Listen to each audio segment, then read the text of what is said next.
अस्सलामुअलैकुम। आप लोग देख रहे हैं DH उर्दू स्टोरीज़। आप सबसे गुजारिश है, अगर आप लोग मेरे चैनल पे नए हैं तो प्लीज़ मेरे चैनल को लाइक शेयर एंड सब्सक्राइब करें और साथ ही दिए गए बेल आइकन के बटन को प्रेस कर दें ताकि मेरी हर नई आने वाली वीडियो आप तक पहुंच सके। उम्मीद करती हूँ कि आज की ये कहानी आपको पसंद आएगी। मैं अस्पताल जाने के लिए घर से निकल रही थी कि सास ने पीछे से आवाज़ लगाई, इस बार बेटा होना चाहिए वरना यहाँ आने की ज़रूरत नहीं। यूँ लगा जैसे किसी ने मेरे कानों में पिघला हुआ शीशा उंडेल दिया हो। लड़की होने पर ताने तो हमेशा मिला करते थे, लेकिन इतनी बड़ी बात सास ने पहली बार कही थी। इससे पहले मेरी 3 बेटियां थीं और चौथी बार जचकी के लिए अस्पताल जा रही थी। अगर इस बार भी बेटी हुई तो क्या वाकई इस घर के दरवाजे मुझ पर बंद हो जाएंगे?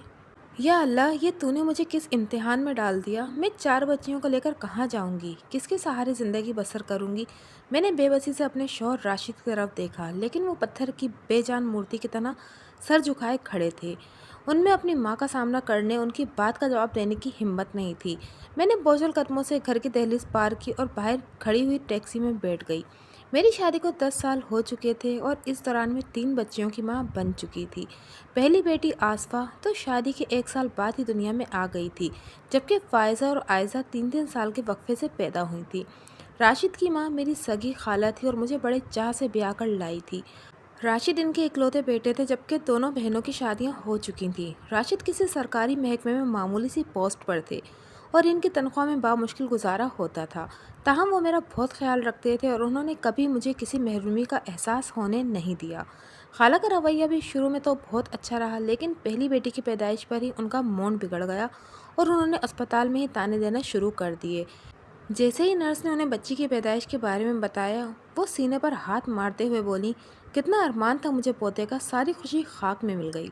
अम्मी को उनकी बात पसंद न आई और वो तेज़ी से बोली, नायला, जाहिलों वाली बातें मत करो। लड़का हो या लड़की, दोनों ही अल्लाह की देन है। तुम्हें तो खुश होना चाहिए कि ये मरहला बाखैर खूबी तय हो गया। इस वक्त तो मेरी सास खामोश हो गई, लेकिन घर आने के बाद उन्होंने फिर वावेला शुरू कर दिया। हर आए के सामने यही रोना रोती रहती। मेरी पहली औलाद की कोई खुशी नहीं की। मैंने राशिदी से कहकर बच्ची का अकीका करवाया और अजीज़ व अकारिब में मिठाइयाँ तकसीम की। इस पर भी उन्होंने बहुत शोर मचाया और बोली, इस फजूल खर्ची की क्या ज़रूरत थी, यही पैसे संभाल कर रखती तो बेटी के जहेज़ में काम आते। मेरा दिल बहुत बुरा हुआ, लेकिन राशिद ने समझाया कि उनकी बातों को ज़्यादा अहमियत ना दो। वो ज़ुबान की कड़वी ज़रूर है, लेकिन दिल की बुरी नहीं। मैं वक्ती तौर पर बहल गई। वाकई मुझे इनकी बातों पर तवज्जो देने की ज़रूरत नहीं थी, क्योंकि राशिद बच्ची का बहुत ख्याल रखते थे। शाम को दफ्तर से आने के बाद उसे गोद में लेकर टहला करते और उसके लिए आए दिन अच्छी अच्छी चीज़ें लेकर आते। मेरी सास को ये भी अच्छा नहीं लगता था। हमेशा यही कहती कि बेटियों से इतना लाड प्यार नहीं करना चाहिए, इन्हें एक दिन पराए घर जाना होता है। ये तो तुम्हारे पास किसी की अमानत है। मैं दूसरी बार उम्मीद से हुई तो सास साहिबा ने पहले दिन से ही राग लापना शुरू कर दिया। इसकी बेवक्त की रागनी सुनकर मेरे कान पक गए। एक दिन मेरा जब जवाब दे गया। वैसे तो वो सुबह शाम पौधे की रट लगाए रहती थी, लेकिन इस रोज़ कुछ ज़्यादा ही जज्बाती हो गई। हुआ यूँ कि मैं डॉक्टर से मुआयना करवा कर वापस आई तो वो जैसे मेरे इंतज़ार में ही बैठी थी। मुझे देखते ही बोली, क्या कहा डॉक्टर ने? सब ठीक है, मैंने बेपरवाही से जवाब दिया। वो तो भी मैं भी देख रही हूँ कि सब ठीक है, वो तिनक कर बोली। मेरा मतलब ये है कि कुछ बताया कि लड़का होगा या लड़की। आप भी कमाल करती हैं खाला, मैं चिढ़कर बोली। वो डॉक्टर है, कोई नजूमी नहीं जो पहले से बच्चे की जिन्स के बारे में बता दे। ए बीबी, मुझे इतना बेवकूफ़ मत समझो। ये तो मैं जानती हूँ कि अल्ट्रासाउंड के ज़रिए पहले से मालूम हो जाता है कि लड़का होगा या लड़की। इससे क्या फ़र्क पड़ता है? अगर मालूम भी हो जाए तो क्या होगा? हम कुदरत के कामों में दखल नहीं दे सकते और ना ही अभी तक कोई ऐसा तरीका दरियाफ्त हुआ है जिससे बच्चे की जिन्स तब्दील की जा सके। तुमसे तो बात करना ही फजूल है। वो हाथ नचाते हुए बोली, लगता है कि तुम्हें बेटे की आरजू नहीं। जो चीज़ मेरे इख्तियार में नहीं उसकी तमन्ना कैसे करूं? मैं तो बस दुआ ही कर सकती हूँ। आप भी यही कीजिए, शायद अल्लाह मियाँ आपकी सुन ले। वो दुआ क्या करती, उन्हें तो मैंने कभी नमाज पढ़ते नहीं देखा था। बस दिन भर तख्त पर बैठी पान चबाती या दूसरों की बुराइयां करती रहती। उनका पहला निशाना तो मैं ही थी, लेकिन राशिद ने मुझे मना कर रखा था कि उनकी किसी बात का जवाब न दूं, इसलिए मैं अमूमन खामोश ही रहा करती। थक हार कर वो मौजू बदल देती, लेकिन उनके बोलने में कमी नहीं आती। मैं बाकायदगी से नमाज़ पढ़ती हूँ। हर नमाज के बाद यही दुआ करती कि इस बार मुझे बेटा दे दे, ताकि रोज़ रोज़ की बकबक से मेरी जान छूट जाए। लगता था कि कबूलियत की घड़ी अभी नहीं आई थी। दूसरी बार भी मेरे यहाँ बेटी ही पैदा हुई। इस मर्तबा साइद साहिबा का रद्द अमल इंतहाई शदीद था। वो अस्पताल में ही चिल्ला चिल्ला कर मुझे कोसने लगी। राशिद ने बड़ी मुश्किल से उन्हें खामोश करवाया और घर ले गए। लेकिन मैं जानती थी कि अब वो खामोश नहीं रहेंगी। न जाने मेरी गैर मौजूदगी में राशिद को क्या पट्टी बढ़ाएं। लेकिन जब राशिद उन्हें छोड़कर वापस आए तो वो बिल्कुल नॉर्मल थे। उन्होंने मोहब्बत से मेरा हाथ थामा और बोले, सादिया, तुम अम्मा की बातों को दिल पे मत लो, उन्हें बोलने का मर्ज है। पोते के मामले में वो कुछ ज़्यादा ही जज्बाती हैं, इसलिए मायूसी के आलम में कुछ ज़्यादा ही बोल गई। उनसे ज़्यादा तो मुझे और आपको बेटे की आरजू होगी, लेकिन हम क्या कर सकते हैं, हमारे बस में तो कुछ भी नहीं है। आप इन्हें ये बात क्यों नहीं समझाते? वो समझना चाहें तब ना, राशिद हंसते हुए बोले। वो तो तुम्हें ही इसका जिम्मेदार समझती हैं। खैर, तुम दिल छोटा ना करो। कुछ दिन बोलेंगी और फिर खुद ही चुप हो जाएंगी। अस्पताल से फारिग होकर घर आई तो सास ने मुझसे सीधे मुंह बात तक न की। मैंने भी उन्हें चढ़ाने के लिए पूरे मोहल्ले और ख़ानदान में मिठाई बांटी और बड़ी धूमधाम से बच्ची का अकीका किया। वो चिल्लाती रहीं कि इन चौचलों में क्यों पैसे ज़ाया कर रही हो, पहले एक थी अब दो हो गई हैं, इनकी जहेज़ की फ़िक्र करो। मैंने अपने कान बंद कर लिए थे और गूंगी बहरी बन गई थी। अब मेरी पूरी तवज्जो अपनी बच्चियों पर थी और मैं हर वक्त उन्हीं में मगन रहती। उन्हें अच्छे से अच्छा खिलाती, अच्छा पहनाती और हर वक्त उनके लाड प्यार में लगी रहती। राशिद की आमदनी ज़्यादा नहीं थी, इसलिए मैं एक कमेटी डाल ली थी ताकि बच्चियों के अखराजात पूरे कर सकूं। 3 साल इसी तरह गुजर गए। मैं एक बार फिर उम्मीद से थी। इस मर्तबे भी कुछ वही हुआ जो पहले होता आया था। सास साहिबा मुझसे पोता मांग रही थी और मैं माल की हकीकत के सामने सर झुकाए खड़ी थी। सच तो ये है कि मैं कभी बेटे और बेटी में फ़र्क महसूस नहीं किया और मैं अल्लाह मियाँ से बेटे की दुआ करके अपनी बेटियों की तजलील नहीं करना चाहती थी। लेकिन सास साहिबा का रवैया ने मुझे अपने रब से बेटे की भीख मांगने पर मजबूर कर दिया था। इस बार उनके तेवर बहुत ख़तरनाक थे और ख़तरा था कि अगर इस मर्तबे भी बेटी हुई तो कहीं मेरी अज़वाजी ज़िंदगी में कोई बड़ा भूचाल ना आ जाए। फिर वही हुआ जिसका डर था। तीसरी बेटी की पैदाइश पर सास ने हस्ब मामूल वावेला मचाया। लेकिन अब राशिद के तेवर भी बदल गए थे। उन्होंने ज़ुबान से तो कुछ नहीं कहा, लेकिन अंदाज बता रहे थे कि वो बेटी के पैदा होने पर खुश नहीं और उसे एक बोझ समझ रहे हैं। जिस तरह पहले दो बेटियों की पैदाइश पर उन्होंने खुश और गर्मजोशी का इजहार किया था, अब वो मफकूद दिखाई दे रहे थे। सास ने तो मेरा जीना 2 बार कर दिया था। जैसे मैं अस्पताल से वापस आई, उनका रोना धोना शुरू हो गया। उन्हें सिर्फ यही फिक्र सताए जा रही थी कि राशिद 3 बेटियों का जहेज किस तरह तैयार करेंगे। वो सारी उम्र मेहनत करके जो कुछ कमाएंगे, ये लड़कियां सब अपने साथ लेकर चली जाएंगी। उनकी जगह लड़के होते तो न सिर्फ ये कि बुढ़ापे में बाप का सहारा बनते, बल्कि उनकी बीवियां भी जहेज से घर भर देती। इन्हें यह फिक्र भी सताई जा रही थी कि अगर लड़का ना हुआ तो राशिद की नस्ल उनके साथ ही ख़त्म हो जाएगी। इस तरह के कई नुकात वो अपनी सुबह शाम की तकरीरों में बयान करती और तंज के तीरों से मेरा कलेजा छलनी करती रहती। लेकिन मैंने भी तहैया कर लिया था कि वो चाहे कुछ भी कहती रहें, राशिद ख्वाह कितनी ही बेरुखी क्यों ना बरतें, लेकिन अपनी बेटियों की परवरिश, देखभाल और लाड प्यार में कोई कसर ना उठा रखूँगी। वो मुसलसल राशिद के कान भरती रहती थी। एक दो मरतबा इस मौजू पर माँ बेटे में ज़ोरदार झड़प भी हो गई थी। एक रोज़ राशिद दफ्तर से घर आए तो वो हस्बे मामूल बैन के अंदाज में अल्लाह मियाँ से शिकवा कर रही थी। राशिद को देखते ही उनके बैन में तेज़ी आ गई और वो आसमान की तरफ हाथ फैलाकर गिड़गिड़ाते हुए बोली, ए मेरे मालिक, हम गरीबों की फरियाद सुन ले। तेरे ख़जाने में किस चीज़ की कमी है? इस घर को एक वारिस दे दे। राशिद बहुत थके हुए लग रहे थे और मैं जानती थी कि उस वक्त उन्हें चाय की तलब हो रही है। मैं उनके लिए चाय बनाने चली गई। वापस आई तो उनका चेहरा गुस्से से सुर्ख हो रहा था और वो तेज़ लहजे में कह रहे थे, अम्मा आप बस भी करो, मैं तंग आ गया हूँ एक ही बात सुनते सुनते। कुदरत के कामों में कौन दखल दे सकता है, लेकिन तुम तो ऐसे कह रही हो जैसे लड़का न होने में सारा कसूर हम दोनों का है। मुझे मालूम था कि तुम अपनी बीवी की तरफदारी ज़रूर करोगे। खुदा जाने इस चुड़ैल ने क्या घोलकर पिला दिया है तुम्हें कि इसके सिवा कुछ नज़र ही नहीं आता। अच्छा तो फिर आप ही बताएं कि मैं क्या करूं? इस मसले का कोई हल है आपके पास? बेटा, अगर संजीदगी से सोचोगे तो कोई हल भी निकल आएगा। उन्होंने जो मायने अंदाज में बात की। मैं समझा नहीं आप क्या कह रही हैं, राशिद अनजान बनते हुए बोले। वक्त आने पर सब कुछ समझ जाओगे, सास साहिबा ने तंज़े अंदाज में मुस्कुराते हुए कहा। बड़ी बेटी स्कूल जाने लगी थी। सुबह राशिद अपने साथ ले जाते, जबकि छुट्टी के वक्त इसे घर लाने की जिम्मेदारी मेरी थी। एक दिन मैं इसे स्कूल से लेकर आई तो आपा सगीरा को सास साहिबा के पास बैठे देखकर मेरा माथा ठनका। वो रिश्ते कराने का काम करती थी, उसकी आमद का मकसद मेरी समझ में नहीं आया, क्योंकि इस घर में कोई ऐसा फर्द ना था जिसकी शादी का मसला दरपेश हो। फिर आपा सुगरा यहाँ क्या लेने आई थी? उनके जाने के बाद मैंने सास साहिबा से पूछा तो वो बोली, परेशान है बेचारी, आजकल काम धंधा चल नहीं रहा, पान छालिया तक के लिए मोहताज है, बहू बेटा तो पूछते नहीं। मैंने 200 रुपये दे दिए।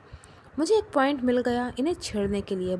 मैं बोली, देख लिया आपने, ऐसे होते हैं बेटे, खुद ऐश कर रहा है और माँ अपनी ज़रूरतों के लिए दर दर भीख मांगती फिर रही है। उसकी तरबियत में कोई कमी रह गई होगी, अल्लाह ना करे कि हमारा पोता ऐसा हो। मैं उनके जवाब से मुतमईन न हुई। यूँ लगा था जैसे वो मुझसे कुछ छुपा रही हैं। दूसरे दिन ही उनका झूठ मेरे सामने आ गया। मैं बच्ची को लेकर स्कूल से घर आ रही थी कि गली के नुक्कड़ पर आपा सुगरा मिल गई। मुझे देखते हुए बोली, अच्छा हुआ तुम मिल गई, मैं सोच रही थी कि तुमसे किस तरह बात की जाए। खैरियत तो है? मुझसे क्या काम पड़ गया? मैं तिनक कर बोली, बेटी अपना घर बचाने की फ़िक्र करो, तुम्हारी सास राशिद की दूसरी शादी करना चाह रही है। उन्होंने इसीलिए मुझे बुलाया था कि राशिद के लिए कोई लड़की देखूं। मैंने उनसे तो कुछ नहीं कहा, लेकिन मुझसे ये काम नहीं होगा। मैं घर बनाती हूँ, बिगाड़ती नहीं। मेरा मशवरा है कि तुम अपने शोर को काबू में रखो, वो हत्थे से उखड़ गया तो बड़ी मुश्किल हो जाएगी। आपा तुम ही बताओ मैं क्या करूं? अगर ऊपर वाले ने मेरी किस्मत में लड़कियां लिख दी हैं तो इसमें मेरा क्या कसूर है? मैंने भी तो यही बात उन्हें समझाई थी, लेकिन वो कुछ सुनने के लिए तैयार नहीं है। उन्हें तो बस पोता चाहिए, इसलिए कि वो सब कुछ करने के लिए तैयार हैं। लेकिन वो अपनी जगह डटी रहो, दूसरी शादी करना बच्चों का खेल नहीं। भला कौन 3 बेटियों के बाप को अपनी लड़की देना पसंद करेगा? आपस वगैरह की बातों ने मुझे हिलाकर रख दिया।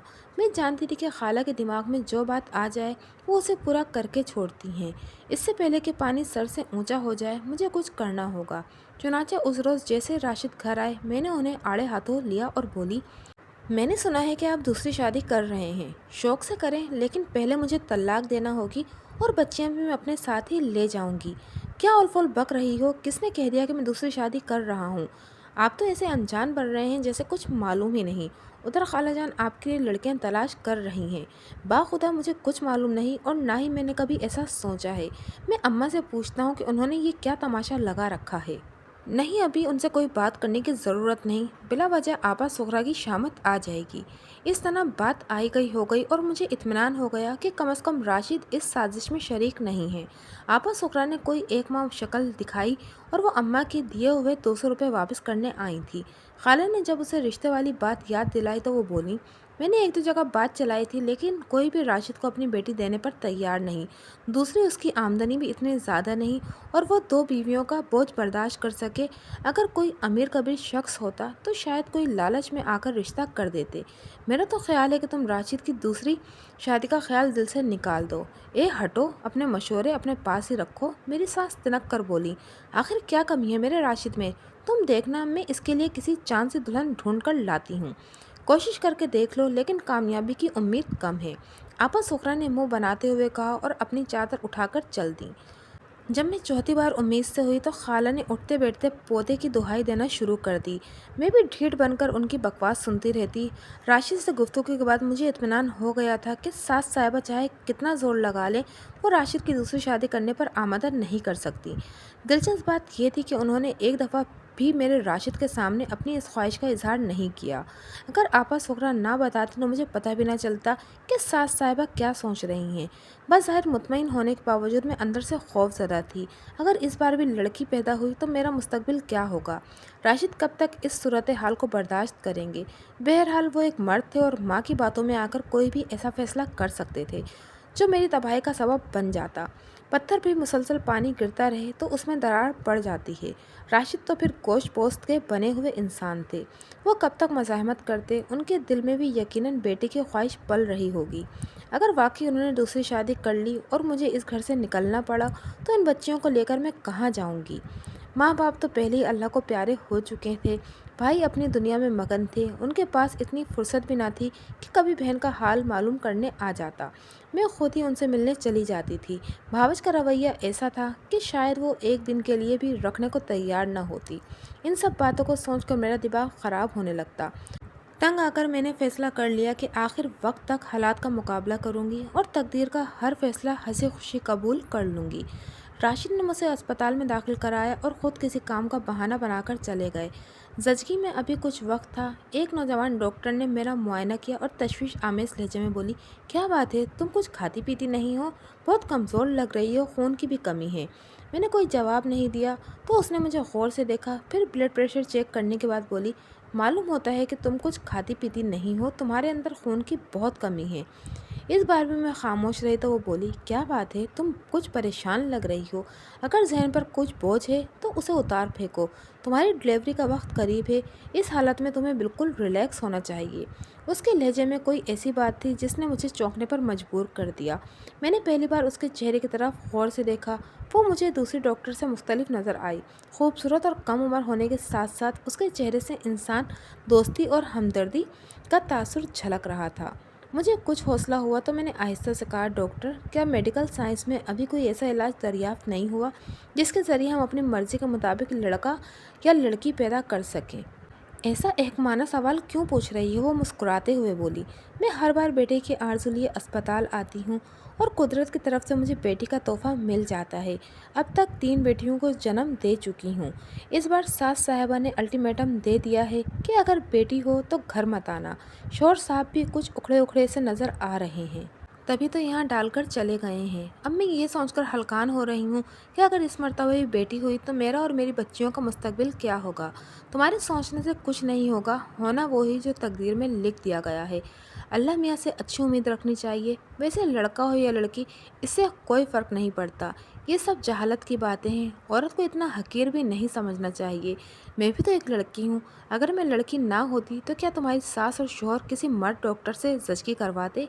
ये कहकर उसने घड़ी देखी और बोली, ओह बहुत देर हो गई, मुझे दूसरे मरीजों को भी देखना है, मैं थोड़ी देर बाद चक्कर लगाऊंगी। वो जाने लगी तो मैंने पूछा, क्या मैं तुम्हारा नाम जान सकती हूँ? समीना, वो मुस्कुराते हुए बोली और लहराती हुई चली गई। वो डॉक्टर मुझे बहुत अच्छी लगी और मैंने उसी वक्त फ़ैसला कर लिया कि मैं अपनी एक बेटी को मेडिकल की तालीम ज़रूर दिलाऊंगी। वैसे तो मैं हमेशा से ही लड़कियों की तालीम के हक़ में थी, लेकिन अब मेरा अज़म और पुख्ता होता जा रहा था। मैंने इरादा कर लिया था कि मेरी सास और शौहर इन बच्चियों के साथ कैसा ही रवैया क्यों ना रखें, मैं इनके लिए ढाल बन जाऊंगी, चाहे मुझे मेहनत मजदूरी ही क्यों ना करना पड़े। लेकिन अपनी बच्चियों को अच्छा खिलाऊंगी, अच्छा पहनाऊंगी और उन्हें ज़ेवर तालीम से आरास्ता करूंगी, ताकि वो डॉक्टर समीना की तरह मुआशरे के कारआमद फ़र्द बने, इन्हें कभी किस्म का एहसास कमतरी ना हो। 1 घंटे बाद डॉक्टर समीना दोबारा आ गई और मोहब्बत से मेरा हाथ थामते हुए बोली, कैसी हो सादिया? मुझ बदनसीब का हाल क्या पूछती हो? अगर ऐसी बातें करोगी तो मैं चली जाऊंगी। अल्लाह ना करे तुम बदनसीब क्यों होने लगी? जिस औरत की 3 प्यारी प्यारी बच्चियां हों उसकी किस्मत पर तो नाज करना चाहिए। मुझे उसकी चर ज़ुबानी पर हंसी आ गई और मैंने कहा, ये तुम कैसे कह सकती हो कि मेरी बच्चियां बहुत प्यारी हैं?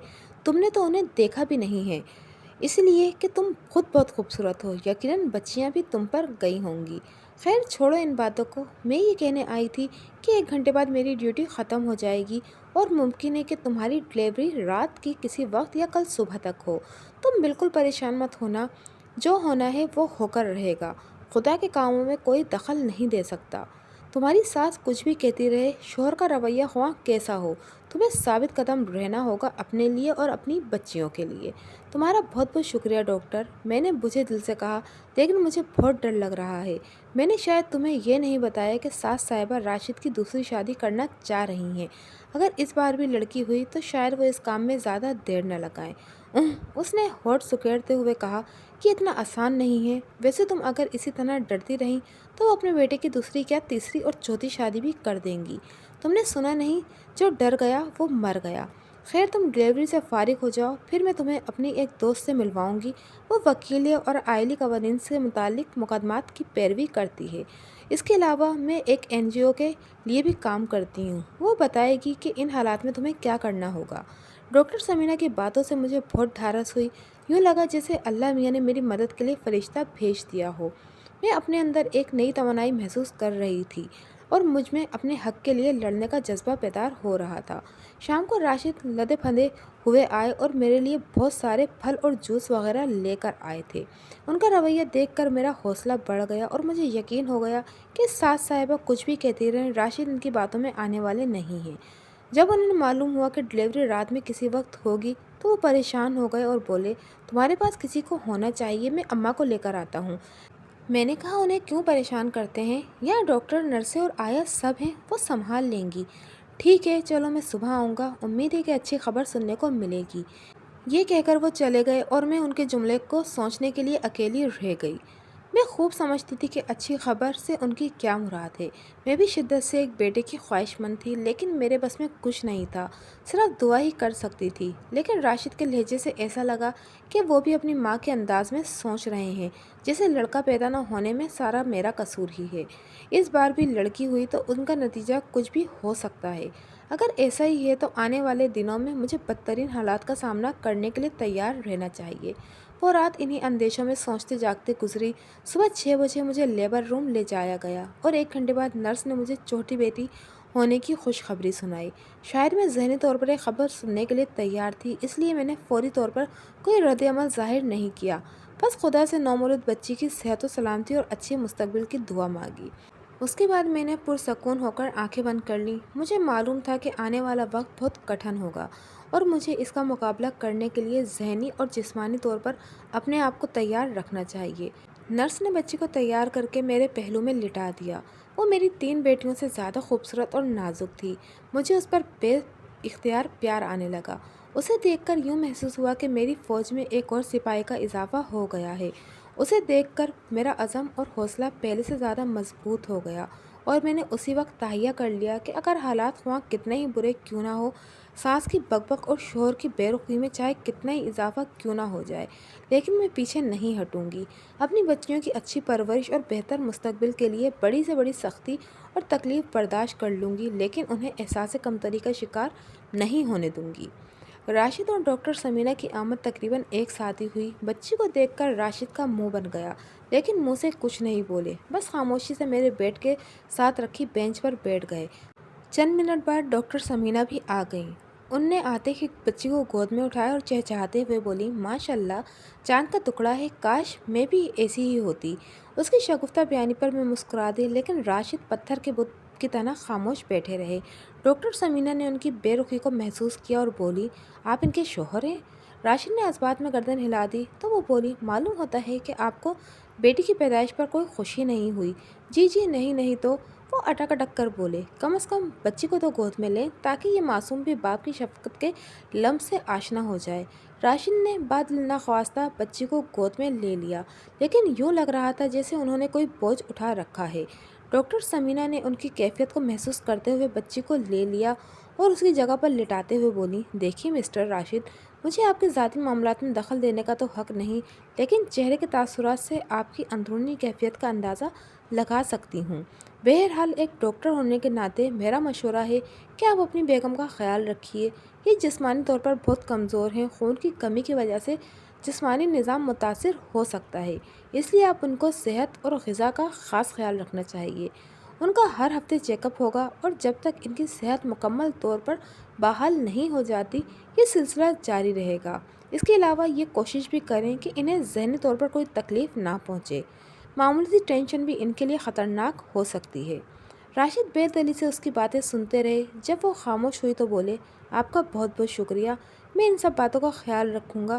یہ کہہ کر وہ کھڑے ہو گئے اور مجھ سے مخاطب ہوتے ہوئے بولے، چلتا ہوں، میں دفتر کے لیے دیر ہو رہی ہے، شام کو آؤں گا، کسی چیز کی ضرورت ہو تو بتا دو، بچیوں کو لیتے آئیے، میرے بغیر وہ اداس ہو رہی ہوں گی۔ اچھا، یہ کہہ کر وہ چلے گئے اور ڈاکٹر ثمینہ بولی، میں نے پہلی 2 ڈوز تو دے دی ہیں، فی الحال ان کا دماغ درست کرنے کے لیے اتنا ہی کافی ہے۔ ڈاکٹر، کیا واقعی میری صحت اتنی خراب ہے کہ مجھے ہر ہفتے چیک اپ کے لیے آنا پڑے گا؟ ارے نہیں، یہ تو میں اس لیے کہہ دیا تھا کہ تم سے رابطے میں رہوں۔ تم بالکل ٹھیک ہو، بس اپنی خوراک پر توجہ دو، پھل اور دودھ کا استعمال شروع کر دو اور ساس کی باتوں کو ایک کان سے سن کر دوسرے کان سے نکال دو۔ میں نے اپنے وکیل دوست کو بھی بلا لیا ہے، وہ آج لنچ ٹائم میں آئے گی، تم اپنا سارا مسئلہ تفصیل سے بتانا، وہ ضرور کوئی نہ کوئی حل کی تجویز کرے گی۔ आरफा यज़दानी भी डॉक्टर समीना की तरह बहुत प्यारी, शफीक और मुखलिस औरत थीं। वो तकरीबन डॉक्टर समीना ही की उम्र की थीं और इसी तरह गैर शादीशुदा थीं। उसने बड़े सुकून और इत्मीनान से मेरी बात सुनी और मुस्कुराते हुए बोली, ये हमारे माशरे में आम मसला है। हमारे यहाँ लड़की की पैदाइश को अच्छा नहीं समझा जाता और इस मामले का सबसे ज़्यादा अफसोसनाक पहलू ये है कि इसका जिम्मेदार औरत को ठहराया जाता है और इसी को सज़ा भी भुगतना होती है।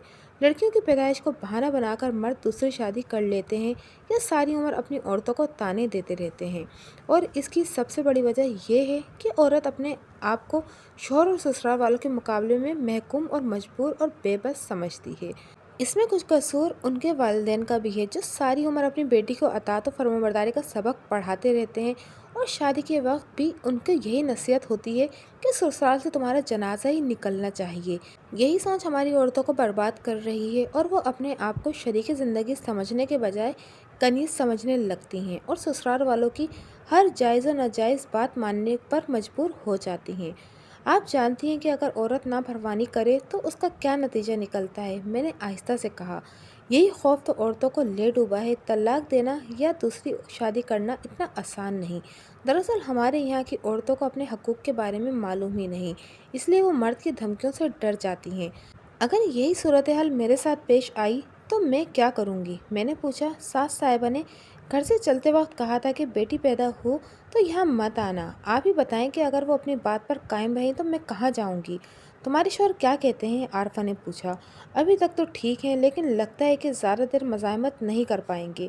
वेरी गुड, तुम तो फ़िलहाल सास को भूल जाओ और अपनी बेटी को लेकर फातिहाना अंदाज में घर जाओ, जैसे कोई इनाम जीत कर आई हो।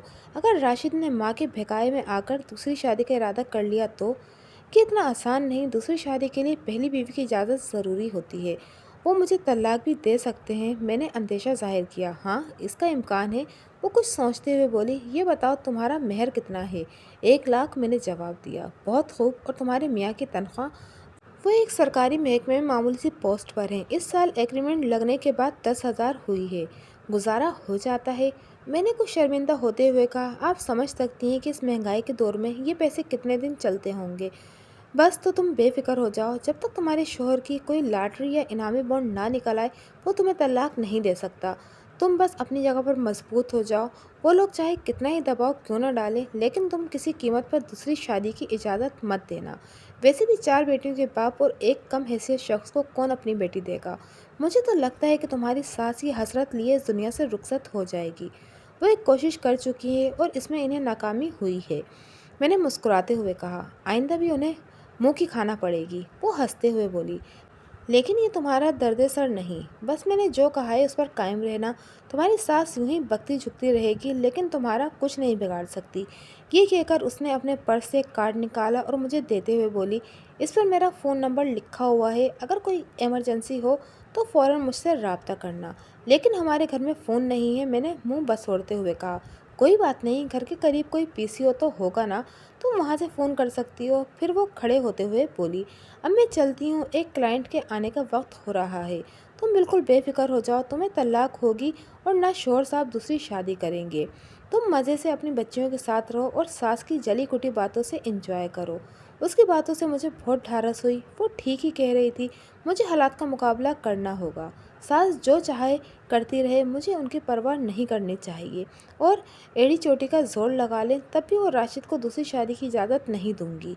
वो क्या कर लेंगी, ज़्यादा से ज़्यादा यही कि राशिद को मजबूर करें कि वो मुझे तलाक दे दे। अव्वल तो वो ऐसा नहीं कर सकते, और अगर उन्होंने कहीं से पैसों का इंतज़ाम भी कर लिया तो मुझे तलाक दे भी दी तो क्या हुआ। दुनिया में सैकड़ों हज़ारों बल्कि लाखों औरतें तलाक याफ्ता होने के बावजूद ज़िंदा रहती हैं। मैं भी अपना कोई ठिकाना बना लूँगी, अपनी बच्चियों के बेहतर मुस्तकबिल की खातिर मेहनत मजदूरी कर लूँगी, लेकिन किसी के दबाव में आकर ज़िल्लत की ज़िंदगी नहीं गुजार सकती। शाम को जब राशिद आए तो तीनों बेटियां भी साथ थीं। सास साहिबा ने अलबत्ता आने की जहमत गवारा नहीं की। राशिद के चेहरे पर गहरी संजीदगी छाई हुई थी, लगता था कि किसी उलझन में मुब्तला हैं। وہ کسی کام سے باہر گئے تو بڑی بیٹی نے مجھے بتایا کہ دادی بہت غصے میں ہیں، وہ خوب چلا رہی ہیں، ہمیں بھی کئی مرتبہ ڈانٹ چکی ہیں۔ انہوں نے ابو سے صاف کہہ دیا ہے کہ آپ ماما کو گھر چھوڑ دیں، لیکن انہوں نے انکار کر دیا اور بولے کہ میں ایسا نہیں ہو سکتا۔ اس پر دادی اور زور سے چلانے لگی، آج کھانا بھی نہیں پکا، ہم دن بھر کے بھوکے بیٹھے رہے۔ ابو دفتر سے آئے تو انہوں نے بازار سے کھانا لا کر کھلایا۔ میرا دل اندر سے کٹ کر رہ گیا، اگر میں نے بیٹی پیدا کر کے کوئی جرم کیا تھا تو اس کی سزا میری بچیوں کو کیوں مل رہی تھی؟ راشد واپس آئے تو میں نے ان سے کہا کہ وہ ڈاکٹر سے بات کر کے مجھے ڈسچارج کروا دیں، میں گھر جانا چاہتی ہوں، بچیاں میرے بغیر اداس ہو رہی ہیں۔ اس پر وہ بولے چھٹی تو وقت پر ہی ملے گی، لیکن تمہیں پریشان ہونے کی ضرورت نہیں، میں نے دفتر سے 2 دن کی چھٹی لے لی ہے، میں گھر جا کر اپنی بیٹیوں کے پاس رہوں گا۔ اسی دوران ڈاکٹر سمینہ بھی راؤنڈ پر آ گئیں۔ وہ میری بیٹیوں کو دیکھ کر بہت خوش ہوئیں اور بولی، سعدیہ تم بڑی خوش قسمت ہو کہ تمہیں اللہ میاں نے اتنی پیاری پیاری بیٹیاں دی ہیں۔ پھر اس نے راشد کو مخاطب کرتے ہوئے کہا، اگر آپ ان بچیوں کو بھی اچھی تربیت کر لی تو وہ سیدھے آپ جنت میں جائیں گے۔ راشد کچھ جھیپ سے گئے، میں نے اس بات کا رخ بدلتے ہوئے کہا، ڈاکٹر مجھے چھٹی کب ملے گی؟ کمزوری بہت زیادہ ہے، تمہیں کم از کم مزید 2 دن یہاں رہنا پڑے گا۔ پھر راشد سے مخاطب ہوتے ہوئے بولی، یہاں سے جانے کے بعد بھی ان کا بہت خیال رکھنا ہوگا، جیسا کہ میں پہلے آپ کو بتا چکی ہوں کہ انہیں ہر طرح کے ذہنی اور جسمانی دباؤ سے دور رہنے کی ضرورت ہے۔ ڈاکٹر کے جانے کے بعد راشد بولے، سمجھ میں نہیں آتا کہ میں کیا کروں، یہ ڈاکٹر بار بار تمہارا خیال رکھنے پر زور دے رہی ہے اور گھر کا حال تم جانتی ہو، وہاں تمہیں کیا آرام مل سکتا ہے؟ میرا خیال ہے کہ تم چند روز کے لیے اپنے بھائی کے گھر چلی جاؤ۔ ہرگز نہیں، میں نے تیز لہجے میں کہا، امی زندہ ہوتی ہیں تو شاید چلی بھی جاتی، لیکن بھائی کے گھر تو کسی صورت بھی نہیں جاؤں گی۔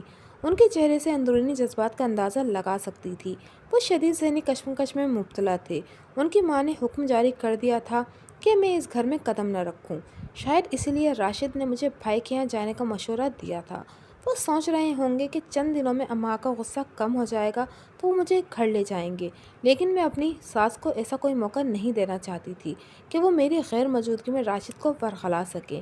انہیں خاموش دیکھ کر میں نے کہا، آپ میرے بارے میں فکر مند نہ ہوں، میں اپنا خیال خود رکھ سکتی ہوں۔ وہ کچھ دیر بیٹھے ادھر ادھر کی باتیں کرتے رہے، پھر بچیوں کو لے کر چلے گئے۔ ان کے جانے کے بعد ڈاکٹر سمینہ آئی تو میں نے اسے سب کچھ بتا دیا۔ وہ بولی، تم ساس کی باتوں کی بالکل پرواہ نہ کرو، تمہیں اپنے ہی گھر جانا چاہیے، وہ تمہارا کیا بگاڑ لیں گی، دھکے دے کر تو گھر سے نکال نہیں سکتی، تم بالکل بے فکر ہو جاؤ اور میں اور عارفہ تمہاری خبر گیری کرتے رہیں گے، لیکن میں آپ لوگوں سے کس طرح رابطہ کروں گی؟ روز روز تو پی سی او جا کر فون نہیں کر سکتی، اس کی ضرورت پیش نہیں آئے گی، میرے پاس تو تم ویسے بھی ہفتے میں 1 بار آیا کرو گی اور عارفہ بھی تم سے ملنے کا کوئی نہ کوئی طریقہ تلاش کر ہی لے گی۔ 2 دن بعد مجھے اسپتال سے ڈسچارج کر دیا گیا۔ راستے بھر یہی سوچتی رہی کہ نہ جانے ساس صاحبہ کا رویہ کیسا ہو، وہ مجھ سے کس طرح پیش آئیں۔ گھر پہنچی تو وہاں سناٹا چھایا ہوا تھا، تینوں بچیاں ایک کونے میں سہمی ہوئی بیٹھی تھی۔ راشد نے مجھے اشارہ کیا اور میں بچیوں کو لے کر سیدھی اپنے کمرے میں چلی گئی۔ بڑی بیٹی نے بتایا کہ دادی صبح سے رو رہی ہیں، ابو سے کہہ رہی تھی کہ مجھے ایدی ہوم چھوڑ آؤ، میں اس منحوس عورت کے ساتھ نہیں رہ سکتی۔ یہ سن کر ابو کو غصہ آ گیا اور وہ پیر پٹکتے ہوئے گھر سے باہر چلے گئے۔ یہ سب سننے کے بعد میرے دل میں ان کی جو تھوڑی بہت بھی عزت تھی وہ ختم ہو گئی۔ مجھے ڈاکٹر سمینہ اور عارفہ دونوں نے یہی بات سمجھائی تھی کہ ساس کی کسی بات کا جواب نہ دوں اور مکمل خاموشی اختیار کیے رکھوں، کیونکہ ان کا خیال تھا کہ 1 چپ 100 سکھ برابر ہے۔ لیکن مجھے لگا کہ یہ فارمولہ اس گھر میں نہیں چلے گا۔ میری خاموشی کو کمزوری سمجھ کر سائز صاحبہ شیر ہو سکتی تھیں، اور اگر طاقت کے نشے میں آ کر انہوں نے کوئی بڑا فیصلہ کر لیا تو میرے لیے سنگین مشکلات پیدا ہو جائیں گی، لہٰذا مجھے بھی تھوڑا سا جارحانہ انداز اپنانا ہوگا۔ 4-5 دن تک گھر میں شدید کشیدگی رہی، ساس مجھ سے بات کرنے کی روایت دار نہ تھیں۔ میں نے آہستہ آہستہ اپنی ذمہ داریاں سنبھال لیں۔ پھر پہلا مورکہ اس روز ہوا جب مجھے ڈاکٹر سمینہ کے بتائے ہوئے شیڈول کے مطابق چیک اپ کے لیے جانا تھا۔ سائز صاحبہ کو پتہ چلا تو انہوں نے ہنگامہ کھڑا کر دیا۔ راشد ٹیکسی لینے گئے ہوئے تھے، میں اپنی فائل اٹھائے ان کے آنے کا انتظار کر رہی تھی کہ ساس صاحبہ کمرے سے برآمد ہوئیں اور ہاتھ نچاتے ہوئے بولی، اے بی بی اب بند کرو یہ چوچلے، کیوں میرے بیٹے کو تباہ کرنے پر تلی ہوئی ہو؟ ہم نے بھی تو بچے جنے ہیں، مگر یہ تماشا کبھی نہیں لگایا۔ میں اپنی خوشی سے نہیں جا رہی، ڈاکٹر نے بلایا ہے، ہر ہفتے چیک اپ ہوگا، وہ تو اپنی فیس کھری کرنے کے لیے 1 سال تک بلاتی رہیں گی، تم کیوں ان کی باتوں میں آ کر بے وقوف بن رہی ہو؟ کچھ اپنے میاں کا یہ خیال کر لو، بیچارہ کولوں کی بیل کی طرح صبح سے شام تک جدا رہتا ہے، तब कहीं मुट्ठी भर रुपए हाथ आते हैं, ऊपर से 4 लड़कियों का साथ। हाय मेरे बच्चे की तो किस्मत ही फूट गई। आप बिल्कुल भी परेशान ना हो, डॉक्टर फीस नहीं लेंगी। क्यों? डॉक्टर तुम्हारी रिश्तेदार लगती है। यही समझ लें, वो मेरे साथ स्कूल में पढ़ा करती थी। फिर भी टैक्सी का किराया और दवाएं 1000-1200 तो खर्च हो ही जाएंगे। ठीक है, मैं नहीं जाती, लेकिन अगर कोई पेचीदगी पैदा हो गई तो बात हज़ारों में जाएगी, तब क्या होगा? ये सुनकर वो खामोश हो गईं और उनके पास कहने के लिए कुछ नहीं रहा था। इसी असना में राशिद टैक्सी लेकर आ गए और मैं उन्हें बड़बड़ाता हुआ छोड़कर डॉक्टर के पास चली गई। मैंने डॉक्टर को सारी बात बताई और कहा कि इन हालात में मेरे लिए हर हफ्ते आना मुमकिन नहीं। ये सुनकर वो सोच में पड़ गई और बोली, अगर तुम्हें एतराज़ ना हो तो मैं कभी कभार तुमसे मिलने आ जाया करूं। इस तरह चेकअप के साथ साथ तुम्हारे हालात से बाखबर भी रहूंगी। आप क्यों मेरे लिए इतना परेशान हो रही हैं? अल्लाह मालिक है, जो किस्मत में लिखा है वो तो होकर रहेगा। पहली बात तो ये है कि मुझे तुमसे हमदर्दी हो गई है, और दूसरी बात ये कि तुम्हारी सास औरत होते हुए सिर्फ नाजुक की तौहीन कर रही है। इसलिए मैं चाहती हूँ कि उन्हें ऐसा सबक सिखाया जाए कि आइंदा वो लड़की के पैदा होने पर वावेला ना करें और ना ही अपने बेटे की दूसरी शादी के बारे में सोचें। इसलिए ज़रूरी है कि मैं और आरफा तुमसे राब्ते में रहें और तुम्हारे घर वालों को भी मालूम हो जाए कि तुम लावारिस और बेसहारा नहीं हो। मैं किस ज़ुबान से आप दोनों का शुक्रिया अदा करूं? अब मुझे कोई डर नहीं और मैं हर किस्म के हालात से मुकाबला करने के लिए तैयार हूं, मैंने पुरजोश अंदाज में कहा।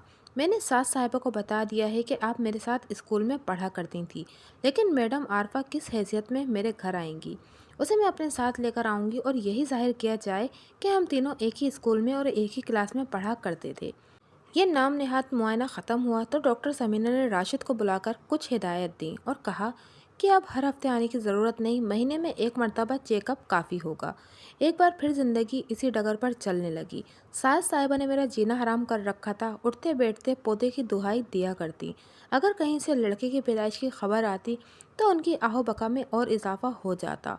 वो आसमान की तरफ मुँह करती और दोनों हाथ फैलाकर फरियाद करती, या अल्लाह मुझ दुखिया की एक फरियाद सुन ले। तेरे ख़जाने में कौन सी कमी आ जाएगी अगर तू मेरे को एक पोता दे दे? क्या इस ख़ानदान को कभी वारिस नसीब नहीं होगा? क्या मेरे बेटे की नस्ल यहीं ख़त्म हो जाएगी? उनकी बातें सुनकर मुझे हंसी भी आई और गुस्सा भी। एक दिन तो वो इस तरह बैन कर रही थी कि मैंने उन्हें आड़े हाथों ले लिया और बोली, आपकी कौन सी लाखों करोड़ों की जायदाद है जो वारिस के लिए परेशान हो रही हैं? ए बीबी, जायदाद नहीं तो क्या हुआ, बेटे से बाप की नस्ल तो आगे बढ़ती है ना। एक बात बताइए, क्या राशिद को अपने दादा का नाम मालूम है? हाँ, और परदादा का? वो तो मुझे भी मालूम नहीं। बस तो फिर यहाँ आकर नस्ल ख़त्म हो गई। यही कुछ राशिद के साथ भी होगा। उनके परपोतों को भी मालूम नहीं होगा कि उनके परदादा कौन था। ये नस्ल वसल सब ढकोसले बाजी है।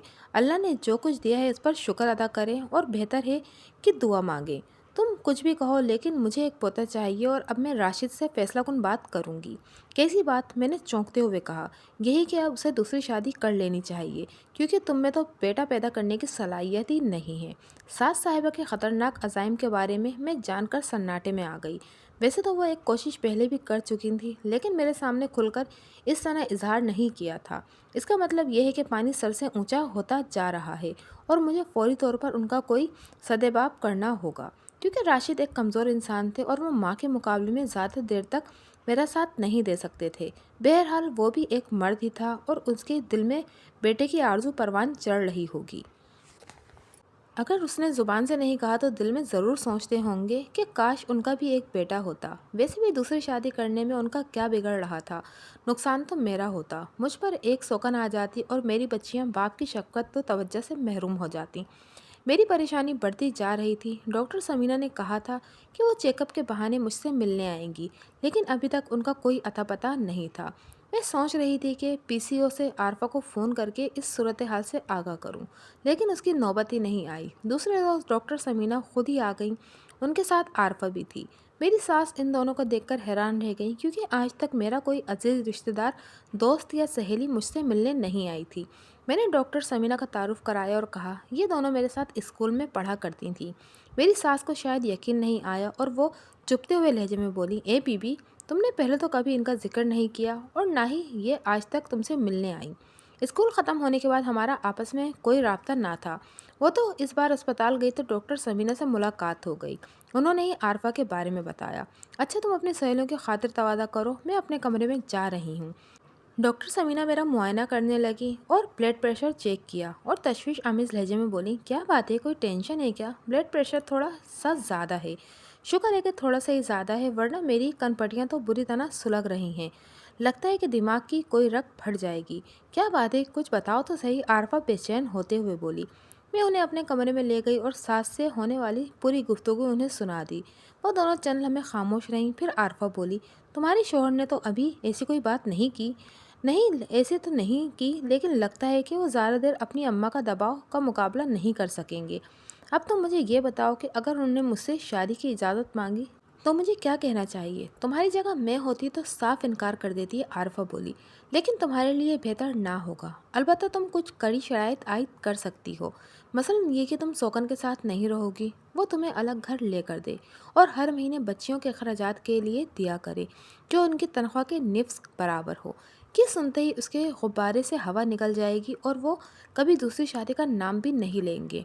अगर उन्होंने तलाक दी की धमकी दी तो वो तुम्हें कभी भी तलाक नहीं देंगे, क्योंकि वो मेहर अदा करने की पोजीशन में नहीं है।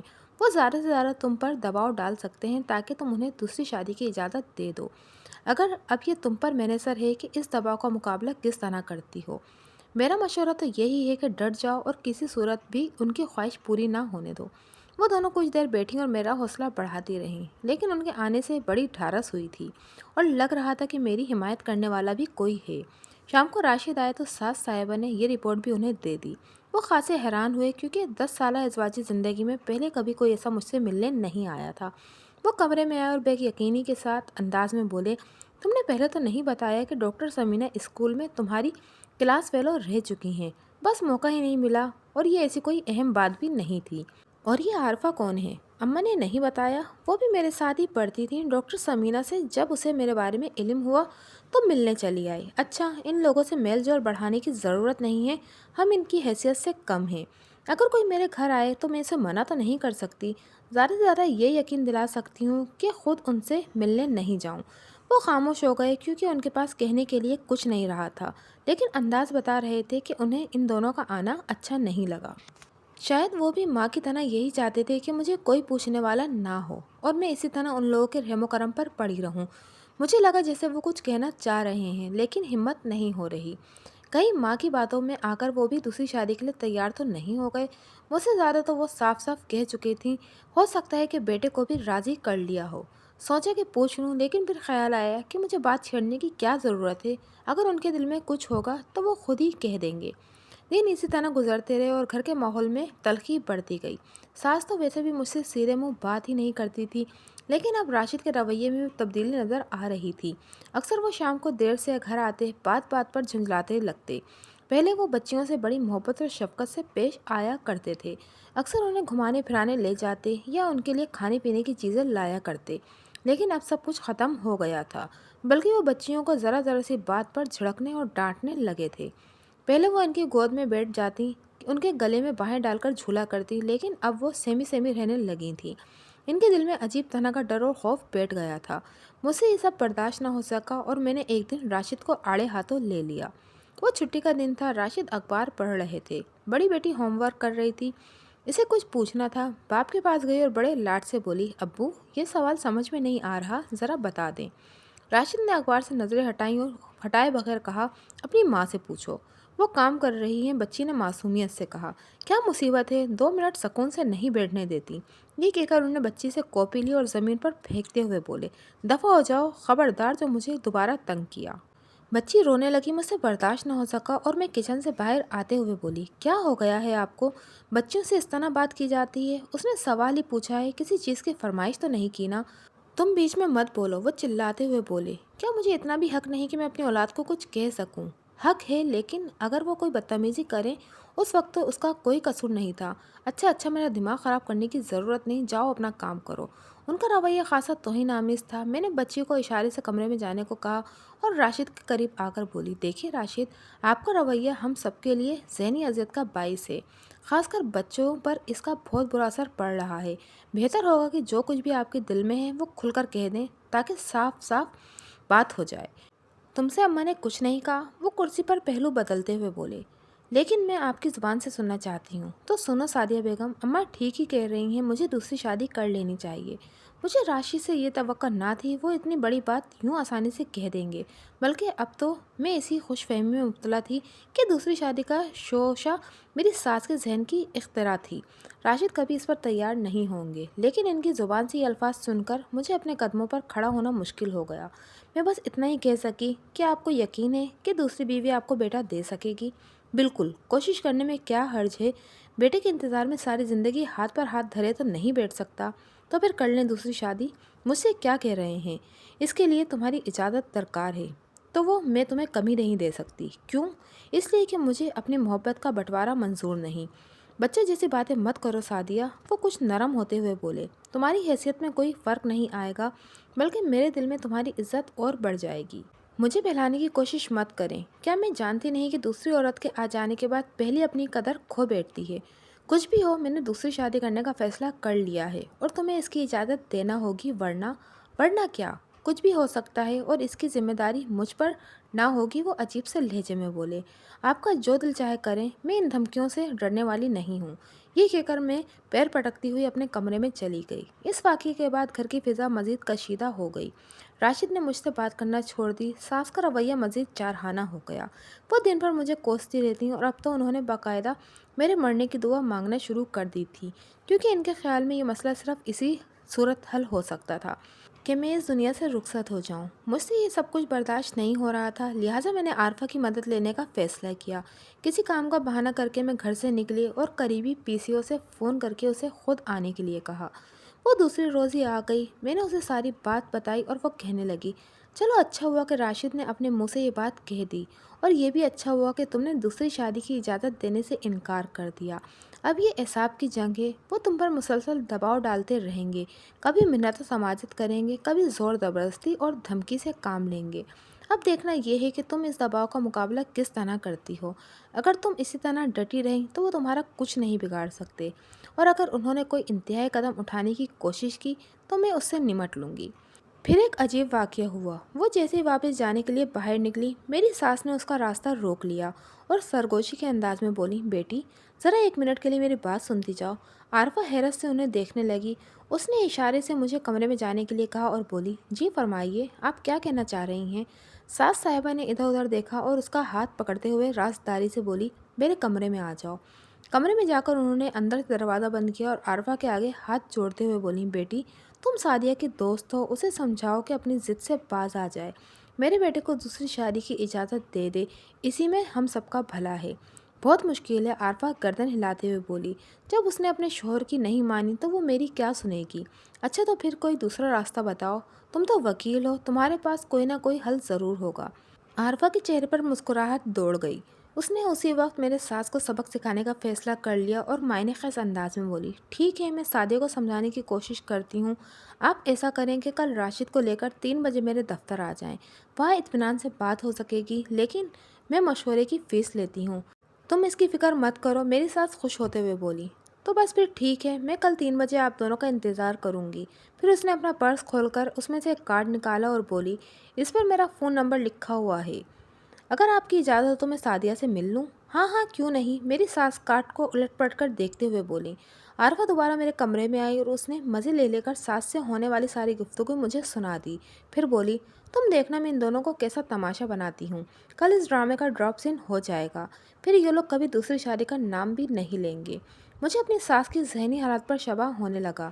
پوتی کی آرزو نے انہیں عقل و ہوش سے اس حد تک بیگانہ کر دیا تھا کہ وہ میری سہیلی کو درمیان میں لے آئیں اور اس سے میری بربادی کا مشورہ مانگ رہی تھیں۔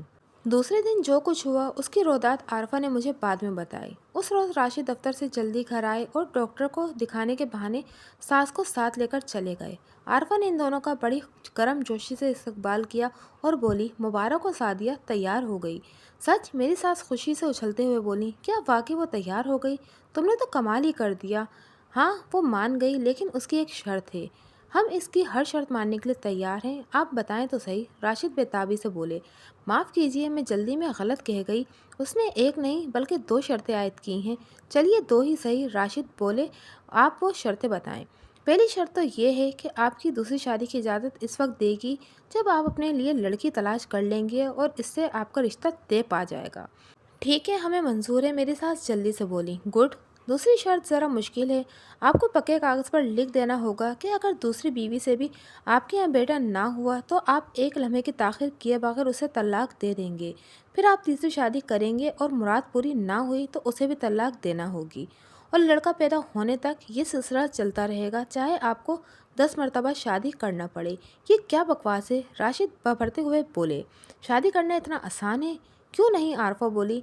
जब आपको औलाद नैना की खातिर दूसरी शादी कर सकते हैं तो तीसरी, चौथी और पांचवी शादी करने में क्या मुज़ायका है? कुछ भी हो, मैं ऐसी फजूल शर्त नहीं मान सकता। राशिद अपनी जगह से उठते हुए बोले, मैं पहले ही जानता था कि आप सादिया से मिली हुई हैं और मुझे महज बेवकूफ़ बनाने के लिए बुलाया है। जाहिर है वो मेरी दोस्त है, मैं इसीलिए फ़ायदे के बारे में सोचूंगी। आरफा भी अपनी जगह से उठ खड़ी हुई और बोली, आपके लिए मेरा मशवरा है मिस्टर राशिद कि दूसरी शादी का ख्याल दिल से निकाल दें। बिलफर्ज सादिया ने इजाज़त दे दी तब भी आप इसे अफोर्ड नहीं कर सकेंगे। याद रखिए, एक छत के नीचे दो औरतें नहीं रह सकती। आपकी ज़िंदगी अजाब बनकर रह जाएगी और आप सुकून के लिए तरसते रहेंगे। राशिद ने इसकी बात का कोई जवाब नहीं दिया और घर आ गए। शायद आरफा की बात उनकी समझ में आ गई थी। उन्होंने फिर कभी दूसरी शादी की बात नहीं की। सास साहिबा को भी चुप लग गई थी। बस वो हर वक्त आसमान की तरफ नज़रें किए कुछ ना कुछ पढ़ती रहती, शायद पोते के लिए ही दुआ मांगती होंगी। उनकी सेहत भी ख़राब रहने लगी थी। लगता था कि कोई रोग उन्हें घुन की तरह अंदर ही अंदर खाए जा रहा था। राशिद ने उन्हें कई डॉक्टरों को दिखाया लेकिन उनकी हालत बिगड़ती चली गई। इन्हीं दिनों में फिर हामला हो गई। सच तो यह है कि अब मुझे मज़ीद औलाद की ख्वाहिश नहीं थी। लेकिन राशिद के दिल में एक बार फिर उम्मीद का दिया रोशन हो गया। वो बाकायदगी से 5 वक्त नमाज बाजमात पढ़ने लगे।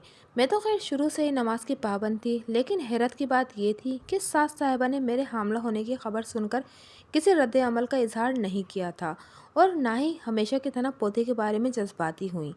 लेकिन दिन भर तख्त पर नीम दराज लेटी ज़ेरे लब कुछ पढ़ती रहती थी। फिर एक दिन वो पोते की आरज़ू लिए इस दुनिया से रुखसत हो गई। उनके इंतकाल के 2 माह बाद मैंने एक खूबसूरत बेटे को जन्म दिया।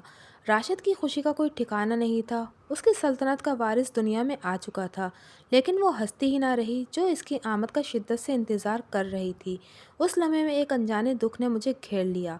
कुदरत के फैसले भी बड़े अजीब होते हैं। काश ये लड़का मेरी सास की ज़िंदगी में आ जाता तो उनकी देरीना आरज़ू पूरी हो जाती। उस वक्त मुझे अपनी सास से गहरी हमदर्दी महसूस हुई और मैंने सच्चे दिल से उनके तमाम ज़्यादतियों को भुला दिया। पढ़ने वालों से गुजारिश है कि वो कभी किसी ख्वाहिश को रोग ना बनाए। देने वाली ज़ात अल्लाह की है, बस उसी से दुआ मांगें।